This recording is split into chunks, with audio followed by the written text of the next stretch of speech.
Assalamualaikum warahmatullahi wabarakatuh. Perkenalkan, nama saya Yolanda Anastasia dari kelas 12 IPA 2. Di sini saya akan menjelaskan tentang pengertian pertumbuhan primer dan pertumbuhan sekunder.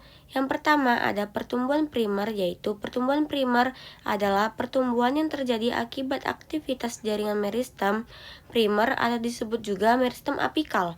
Titik tumbuh primer terbentuk sejak tumbuhan masih berupa embrio. Jaringan meristem ini terjadi di ujung batang dan di ujung akar.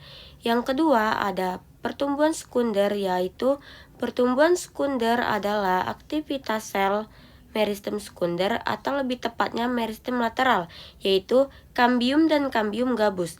Pertumbuhan sekunder hanya bisa dijumpai pada tumbuhan dikotil. Pertumbuhan sekunder ditandai dengan bertambahnya besar kambium pada tumbuhan. Ada juga perbedaan pertumbuhan primer dan sekunder antara lain. 1. Jenis meristem. Pertumbuhan primer terjadi karena aktivitas dari meristem apikal. Jenis meristem ini terdapat pada ujung akar dan pucuk tumbuhan.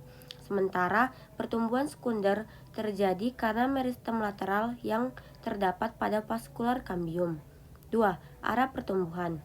Pertumbuhan primer menghasilkan tunas dan akar yang panjang. Sementara pertumbuhan sekunder akan menambah ketebalan batang tanaman. 3. Urutan pertumbuhan. Pertumbuhan primer terjadi saat awal mulai dari tumbuhan masih berbentuk embrio, sementara pertumbuhan sekunder akan mengikuti pertumbuhan primer. 4. Waktu pertumbuhan. Pertumbuhan primer dimulai dari kecambah hingga diferensiasi jaringannya selesai, sementara untuk pertumbuhan sekunder akan dimulai saat pertumbuhan primer selesai. 5. Jenis tumbuhan. Tanaman jenis apapun sudah pasti mengalami pertumbuhan primer, karena tanaman pasti bertambah tinggi dari waktu ke waktu, namun pertumbuhan sekunder hanya terjadi pada saat dikotil yang memiliki kambium.